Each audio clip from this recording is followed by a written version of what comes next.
The last days of my Greek teach and travel journey have been marked by massive wildfires raging all over Greece. It was so sad to see beautiful nature being consumed and ancient historic sites being threatened. I wish I would have ended my teach and travel journey on a higher note, but that's how it is. You can even see that I'm hesitating on whether I should record this class or not, as I always try to bring positive vibes to this channel, so you can hopefully get inspired to pursue your path in science and engineering. I ended up winning the battle over my hesitations and decided to finally record this class about sinus and cosinus. I do apologize in advance if the quality of the teaching of this video does not meet your expectation. To start, I'm gonna draw a circle.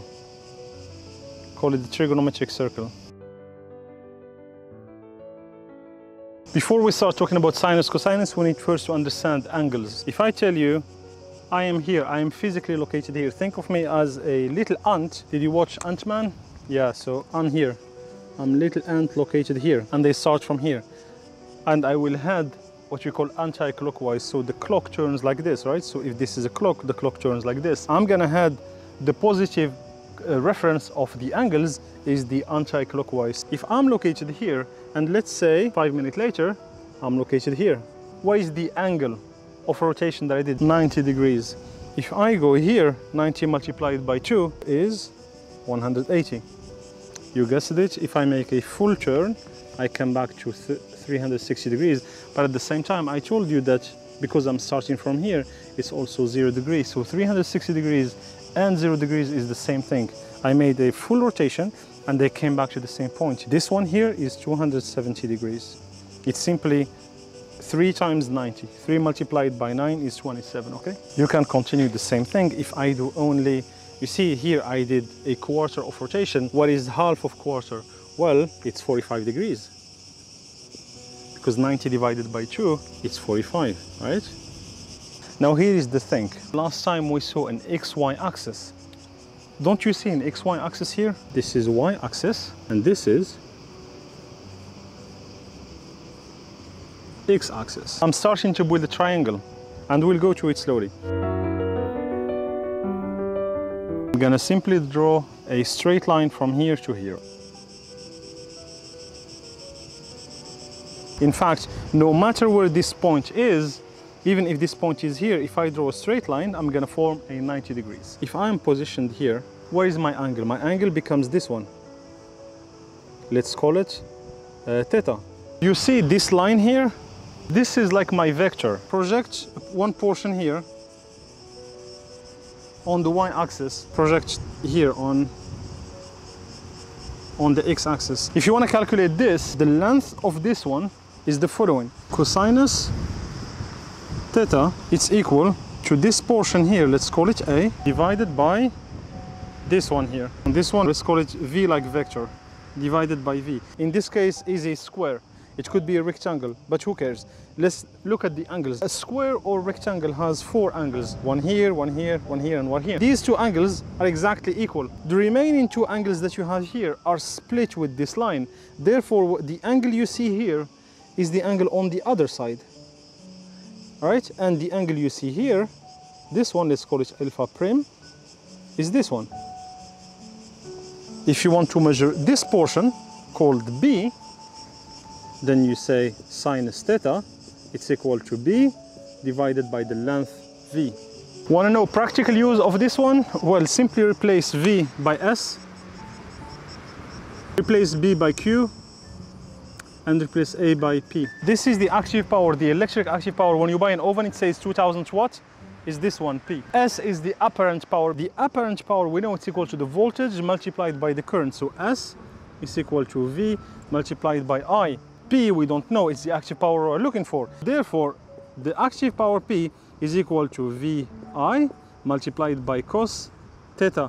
Now, what is theta in the electric world?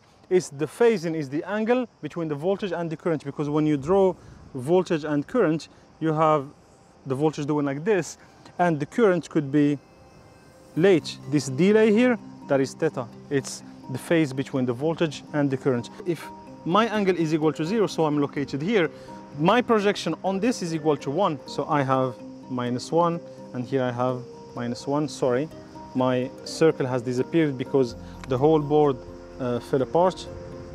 If you are located here, what I mean by located, again, this is a circle, and I am, think of me as a little ant, positioning myself here on this circle and hanging around the circle. If I am at this exact position, then my angle is equal to 0. Why? Because this is the starting point. If I am here, if I move along the circumference of the circle and I arrive here, my angle becomes 90 degrees. Let's just take these two examples. How much is cosinus 0? Again, the cosinus of any angle is the projection on x-axis. So if I am here, my projection on x-axis is full because I am exactly at 1. So cosinus 0 degree is equal to 1. 1 theta is equal to 0. Okay? Now how much is cosinus? 90 degrees. I am here at 90. If I project on x-axis, I will come to 0. So cosinus 90 degrees is 0. What about the sinus? We say that the cosinus is the projection on x-axis. The sinus is the projection on y-axis. Sinus 0, if I am in 0 degree here, my projection on y-axis is 0. Sinus 90 degrees, when I am 90 degrees, my projection is 1. The way the sinus and cosinus behaves, it's the opposite. All right? So what we applied here follows the same rules here in this portion of the circle, in this portion of the circle, and in this portion of the circle. I just took these simple examples of 0 degrees, 90 degrees, because we are still in positive angles, it's easier. What about negative angles? Because I moved this way, it's positive. I told you, if you move this way, it's anti-clockwise, it's the opposite of the clock, then your angle increase positive. But if you move the other way, your angle becomes negative. Then in this case, my minus 45 degrees, you see plus 45 degrees here, then just make a projection of it here. And here is your minus 45. So if the angle is, for example, here, the minus this angle, let's say this is angle alpha. Minus alpha is simply this one. It's always the projection compared to x. If you tell me, okay, this is equal to 45 degrees. How much is this one? I don't really know how to go from this one to this one, but here's the trick. I know this angle. So this angle is 180 degrees minus 45. So I know that this angle here is equal to 180 degrees minus 45 degrees. You see? I could not really find it because to go from here to here, I don't know how much I should add. But from here to here, I know it's already. If I would have reached this point, I would have been at 180, but I'm not there yet. I'm still here. So this angle is 180 minus the gap that I'm missing, which is 45 degrees. Like, what is the cosinus minus 45? The thing is, look, cosinus minus 45 and cosinus 45 are exactly the same. They are equal to this portion because the projection of this angle on x is still this portion here. What is sinus plus 45? Projection of 45 degrees here on y-axis is this one, but the projection of minus 45 is this portion here, and this is negative. So whatever you found here is minus this one. Sinus minus 45, it's equal to minus sinus 45. That's why in general we say that sinus theta, sinus minus theta is equal to minus sinus theta. And we also say cosinus minus theta is also equal to cosinus theta. This is what you call the trigonometric circle. It's interesting to play with the angles. You see that you can find triangles. You see from an angle, we found a square, a triangle in it. These two triangles, these two angles here are equal, right? Therefore, the remaining angles here are also equal. And because these two angles are equal, if I split them with a line like this, the angle I find here, this one, it's equal to this one. And the angle I have here, this one, is equal to this one. Whether it's 45 degrees, I could have drawn something else. I could have taken another angle, let's say 60. This is, for example, 60. Well, now I don't have a square, it's a rectangle, because 45 degrees is exactly halfway between 0 and 90. So therefore, when I draw this here, it ended up with a square. But if I take 60, which is not, it's absolutely not halfway, now when I do the projection of 60 degrees on x and y, I end up with a rectangle. So if I split it like this,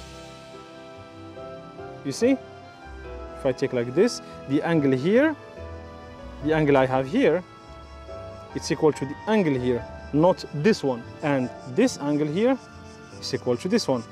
It's like the opposite one. If I tell you, for example, what is the cosinus of 60 degrees, as you could see, it's half. My drawing is not really that clean, but sinus 60 degrees, you could do it on your calculator. It's half because it's kind of half of this portion. Sinus and cosinus are useless, right? I don't know why we are using them. We don't know what's the real contribution into our lives. Well, let's take the electricity that you are using at the same moment to supply your fridge, your oven, to supply the laptop that you are using to watch this video. And the wind is insane. The wind is insane. If you would look at the voltage that you have in your house, I don't recommend you do it unless you are an electric engineer or you have the appropriate qualification. The equation of it, the voltage that you have, will have an amplitude. Yeah, there is an ant. These are like huge ants. When it's not the wind, it's the ants. When it's not the ants, it's the camera shutting down because it's too hot. But we gotta make the class happen. It's the amplitude of the voltage multiplied by cosinus omega t. Where is omega? Omega is simply 2 pi f. F is the frequency of your signal. We'll see what the frequency is. And t is simply the time, 1 second, 2 seconds, 3 seconds, etc. It's the time, right? If I would draw this one, which represents the electric voltage that you have in your house on a graph, it will look like this. Because we are talking about cosinus, as I said, omega t is the angle theta. What is cosinus 0? Let's say the angle is equal to 0. It's going to be maximum, which is 1. 1 multiplied by V max, which is the amplitude of the voltage you have. If you are in the United States, this amplitude here, it's equal to 110 volt multiplied by square 2, which is 1.4141. That is the amplitude of your signal. That's how high the electric signal will go. Now, this cosinus, since we are starting from the height of it, can only go down. So it will go not up, it can only go down. So it will go like this. The shape of the cosinus is like a circle, right? In the same way, on the trigonometric circle that I just showed you, the cosinus can be positive or negative. This electric signal here, that is called Vt, drawn on the time, which is in second, will go also, you see here, what is height, positive height, it goes to its bottom. The same thing, but negative. Just keep in mind this portion here. You see this one here? I'm gonna do the same thing here.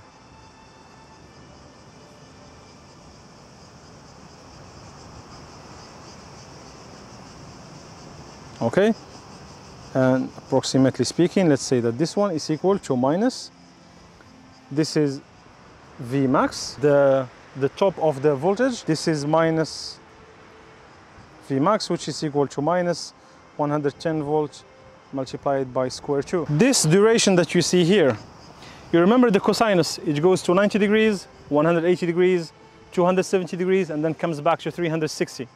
It's like a circle, and when it comes to 360, it does again the same thing. What's going to happen to this cosinus if I continue drawing? Look, if I continue, because this is the time axis, it's infinite, I can continue, right? I'll go like this. And then I'll go again here. You see this one? The point that I had here, that was equal to 110 volts multiplied by square 2, because you're in the United States, I reached this again. And this loop will repeat itself infinitely. It's exactly the trigonometric circle we saw. You start from 0 degrees, you go to 90, 180, 270, 360, and then you repeat again. It's exactly what the electric signal that you're using to supply in your house follows that trigonometric circle. Why? Because the electric machine, the generator that produces that electricity, when you look at the coils, the way they are positioned in space, they follow a certain trigonometric rules. One of them is that the 3 phases of the machine are positioned spaced within 120 degrees. The geometric distribution of these coils within the stator of the generator follows a trigonometric rule. There are some machines, they don't have sinusoid forms or cosinusoid forms, they have trapezoidal forms. So the DJI drone use electric machines. We know that they are brushless machines, right? But are they brushless AC or DC? It's brushless DC. Why we call them DC? They are still AC machines. They still have like voltage that rotates like this. But the shape of their voltage, the shape of what you call the back EMF, looks like more a trapeze. not a sinus like this, because the geometric construction of that brushless machine, that electric machine, has been constructed, geometrically speaking, to produce signals that don't look like sinusoid, but more like trapezoid. Let me show you something else. This is 0, right? So the cosinus reaches 0, then minus, then 0, etc. You see what this one? The difference between the two spots where the signal repeats itself again, this one here. This is what we call the period. It's a period of time called t. What is the opposite of the period, like 1 divided by t? If I say 1 divided by t, that is the frequency of the signal. You see, when you hear signal, is like it's like 50 hertz. You see the hertz? The hertz is tour per second. You see here it's 1. 1 is tour. Tour. I'm saying it in the French language. Round. The unit hertz is round per second. The one you see here is the round. This is t, time, period is second. What does it mean? How many rounds, because this is round, goes down and comes back, around, I come back to the same place. How many rounds per second? In the United States, your electric power supply is 60 hertz. Your electric signal does 60 rounds per second. In time, if you do 1 divided by 60, that's equal to 16.66 milliseconds. The duration of the electric power supply in the United States is 16.66. In Europe, it's a little bit slower because the frequency in Europe is not f equal to 60 hertz like in the US, it's f equal to 50 hertz. How much in time is 50? 1 divided by 50, 1 divided by 5 is like 0.2. So here we are talking about 20 milliseconds. So the period, if you would measure the time between here and here in Europe, it's 20 milliseconds. So 20 milliseconds for the EU, for the European Union, and 16 milliseconds for the US and other countries. I think Japan is the same thing. As I said, sinus, cosinus should be your best friends, so you could enjoy longer and further your engineering career, so you could make an impact in this world and help build a better, more sustainable world by investing your career in things that you believe in, by investing your career in things that make an impact in this world, not just to get a paycheck. These are the tools that will help you do it. These are the tools that will help you invent, that will help you build greener solutions, more renewable energies. I hope that this class was helpful to you. The climate conditions are not ideal. Wildfires have broken in Athens since many days. It is at least 43 degrees C right now, which is more than 105 degrees Fahrenheit. The conditions are not ideal. I feel that I'm breathing smoke and toxic particles. I hope I could finish this series of classes in Athens on a better note, on a more positive note, but that's how it is. Thank you very much for watching the video. See you next time and be safe.